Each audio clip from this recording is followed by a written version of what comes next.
بسم اللہ الرحمن الرحیم۔ عدت الشیعہ کی دوسری فصل میں حضور اکرم صلی اللہ علیہ وآلہ وسلم نے فرمایا کہ قرآن دوا ہے، دعا حقیقت عبادت ہے، قرض عیب ہے، حسن تدبیر آدھی زندگی ہے، انسانوں سے الفت آدھی عقل ہے، غم آدھا بڑھاپا ہے، حسن سوال آدھا علم ہے،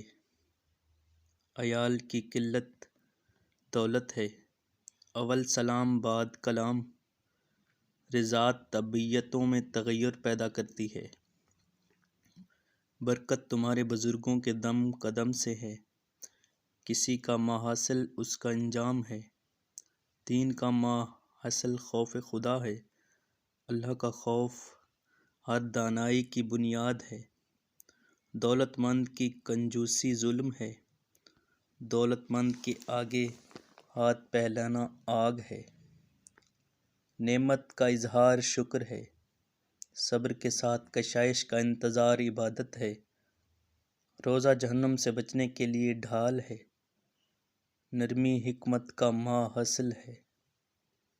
حکمت ہر صاحب حکمت کی گمشدہ چیز ہے،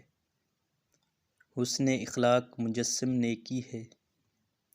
جوانی دیوانگی کا ایک شعبہ ہے، بدکار عورتیں شیطان کے جال ہیں، شراب نوشی گناہوں کو اکٹھا کرنے والی ہے، زنا فقر کا سبب ہے، نظر بد آنکھوں کا زنا ہے،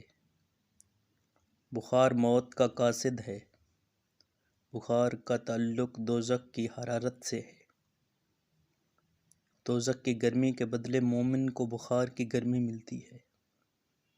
قناعت نہ ختم ہونے والا مال ہے، امانت رزق کو کھینچ لاتی ہے، خیانت فقر کو کھینچ لاتی ہے، صبح کی نیند رزق سے محروم کر دیتی ہے،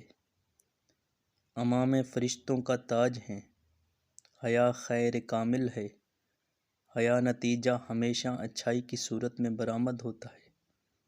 مسجد پرہیزگاروں کا گھر ہے، نسیان علم کے لیے آفت ہے، جھوٹ گفتگو کے لیے آفت ہے، نادانی عقل کے لیے آفت ہے، سستی عبادت کے لیے آفت ہے، سرکشی شجاعت کے لیے آفت ہے، احسان جتلانا سخاوت کے لیے آفت ہے، زیبائی کی آفت خود پسندی اور تکبر ہے، حسب و نسب کی آفت فخر کرنا ہے، آفت دین ہوس پرستی ہے، خوش نصیب وہ ہے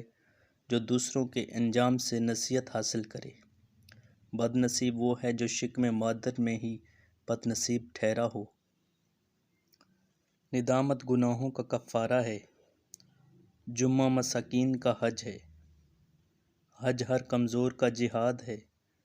رزق حلال کی تلاش جہاد ہے، مسافر کی موت شہادت ہے، علم کو روکنا حلال نہیں ہے، شاہد ان باتوں کا مشاہدہ کرتا ہے جنہیں غیب نہیں دیکھتا۔